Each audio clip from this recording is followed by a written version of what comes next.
minutes. Thank you, Madam Chair. This amendment strikes a very dangerous precedence for Congress to somehow micromanage the training processes of military chaplains. We have military chaplains from diverse faith backgrounds. We have many faiths, in fact, the majority of faiths that, for instance, don't sanctify gay marriage. We have other faiths. The one that I happen to belong to, I'm a member of the Reformed Jewish faith, and there's many other Christian faiths, including the Episcopalian faith, which do sanction same-sex unions. Likewise, it's an important part of chaplain training that they're allowed to counsel against, for instance, homosexual acts or extramarital heterosexual acts. That's a part of chaplaincy training as well.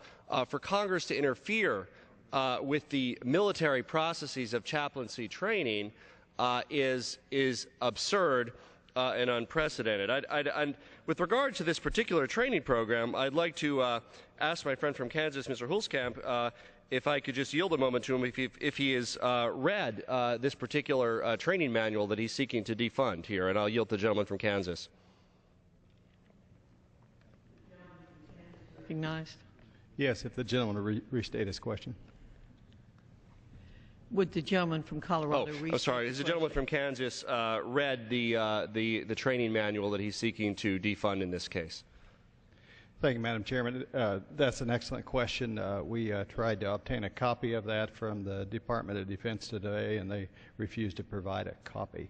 What I do have is an online 3-page summary of the manual. So reclaiming my time, I think that the straight answer is no, and in fact our ranking member and others are unable to get that from the Navy Liaison's office. Again, I think it's an offense to the military to second-guess their training for chaplains. No doubt those documents could eventually come our way and should for oversight activities, but for us to somehow defund the training of chaplains to implement Don't Ask, Don't Tell makes no sense. Again, chaplains will be worried. For instance, Catholic chaplains will be worried to advise their followers that homosexuality is a sin, if that is not included in the training.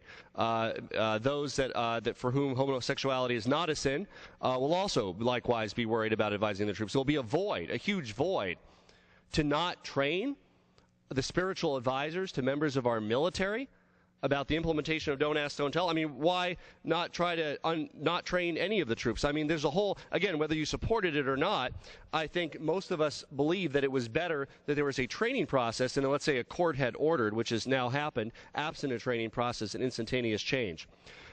With regard to the chaplaincy, to second-guess an internal military training document, again, which they have indicated that they will revise accordingly, is to show a huge lack of judgment of the men and women who run the military, an enormous lack of confidence in the institution of the chaplaincy, an offense to the chaplaincy of the military, to somehow deign that Congress is expressing that they should not be trained regarding a major military policy, that they should somehow take the risk on their own, that they should worry about advising members of their faith with regard to, within their faith tradition, whether homosexuality is a sin or not, regarding members of their faith as to whether they can be married or not. This is a diverse country religiously, and likewise the institution of our military reflects that diversity. And to somehow, again, second-guess a military training document that hasn't even been read by the prime sponsor of this amendment shows a tremendous lack of faith, and is a very dangerous precedence for Congress in terms of interfering with the training procedures of the military. We could, of course, as a body or as individual members, go through every single training manual, find things we like, find things we don't like. But again, to micromanage the military to that extent, particularly in light of a policy change which has ramifications for the chaplaincy. The chaplaincy is, by and large, where the rubber meets the road with regard to how individual members are being advised about their sexual orientation, about what behaviors are moral and what behaviors are immoral. And to somehow say that Congress will tell the chaplaincy not to train anybody on implementing this policy change leaves our soldiers in a spiritual lurch.